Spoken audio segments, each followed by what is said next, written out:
iniciación de una nueva etapa en la fecunda vida de esta casa de estudio. ¿Qué fue de? Murió Luis Echeverría, el presidente más odiado de México, acusado del 2 de octubre de 1968. En vez de voltear a los blancos, apunta arriba y adelante. Este sábado se informó que el expresidente de México, Luis Echeverría Álvarez, falleció la noche del viernes 8 de julio a la edad de 100 años en su residencia de Cuernavaca, Morelos, tras décadas alejado del poder, siendo el exmandatario más longevo al superar a gobernantes mexicanos como Porfirio Díaz, quien murió a los 85 años, y a José López Portillo, su sucesor, y que falleció a los 84. Personas cercanas a la familia del exmandatario confirmaron el deceso ocurrido aproximadamente a las 21:30 horas de ayer viernes. Tras conocer el fallecimiento del expresidente, diversos actores de la política mexicana reaccionaron a través de sus redes sociales. Luis Echeverría Álvarez nació el 17 de enero de 1922 en la Ciudad de México, en el seno de una familia encabezada por su padre Rodolfo Echeverría Esparza y su madre Catalina Álvarez Gallou. Desde que entró a la educación superior tenía claro el rumbo de su carrera. En 1940 ingresó a la Escuela de Jurisprudencia de la Universidad Nacional Autónoma de México, donde fundó la revista México y la Universidad, en la que publicó diversos artículos sobre aspectos de interés nacional. En diciembre de ese mismo año accedió a una beca de la Universidad de Chile. Durante ese tiempo se dedicó a estudiar la organización social que había en aquella república. Además, viajó a la Argentina. Su título llegó en agosto de 1945 con la tesis El sistema de equilibrio de poder y la sociedad de las naciones. Que brindemos por la prosperidad incesante de la Gran República Popular China.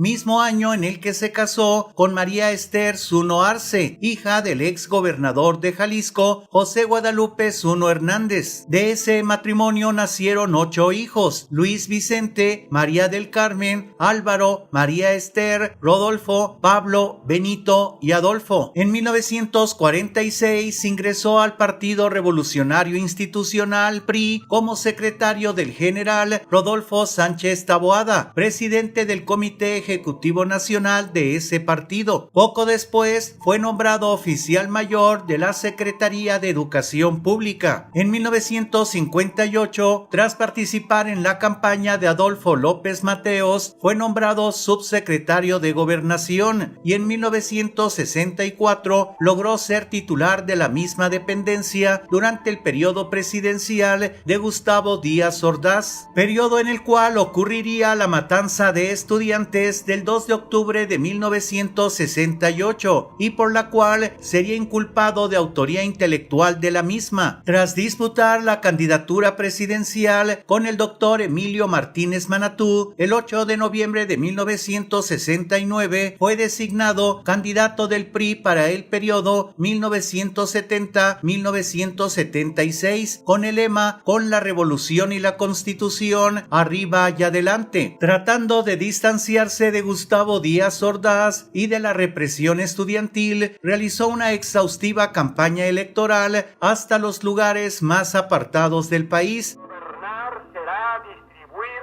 equitativamente el fruto de redoblados esfuerzos. Enfrentado con Efraín González Morfín, candidato del Partido Acción Nacional, PAN. El 5 de julio de 1970 fue electo presidente constitucional por 11.708.065 votos contra 1.945.070 de su oponente, asumiendo el cargo el 1 de diciembre de ese año. Al término de su mandato presidencial, ocupó algunos cargos públicos en el extranjero, como el de representante de México ante la UNESCO de 1977 a 1978 y embajador en Australia y Nueva Zelanda. Después trabajó en el Centro de Estudios Económicos y Sociales del Tercer Mundo, que él mismo fundó y que se cerró por falta de presupuesto en 1983. A partir de entonces se retiró a la vida privada. Sin embargo, por el resto de su existencia fue inculpado de las matanzas de estudiantes de 1968 y 1971, de orquestar el episodio conocido como el golpe a Excelsior, así como de la guerra sucia que tuvo lugar durante su gobierno contra el periodismo en general. Por sus políticas populistas creó una terrible crisis económica en México que multiplicó la deuda externa del país y devaluó el peso como nunca antes en la historia, provocando la pobreza de millones de mexicanos. Tomé posesión el día 1 de diciembre de 1970. En junio del 2006, a sus 84 años de edad, un juez ordenó su arresto domiciliario por la matanza de 1968, pero el 8 de julio su arresto fue levantado debido a que el delito por el que se le encausó había prescrito en noviembre del 2005 y en noviembre del 2006 otro juez le decretó auto de formal prisión por el delito de genocidio por los sucesos de 1968 y 1971, pero el 20 de marzo del 2007 un tribunal federal le concedió la suspensión definitiva, por lo que el 26 de marzo del 2009 obtuvo su libertad absoluta. El 16 de abril del 2021, a los 99 años de edad, reapareció en público para recibir su segunda dosis de la vacuna anti-COVID-19, donde se veía bastante mal, no era ni la sombra de lo que fue. El pasado 17 de enero cumplió 100 años, siendo el primer presidente de México en alcanzar esa edad. Descanse en paz, Luis Echeverría Álvarez.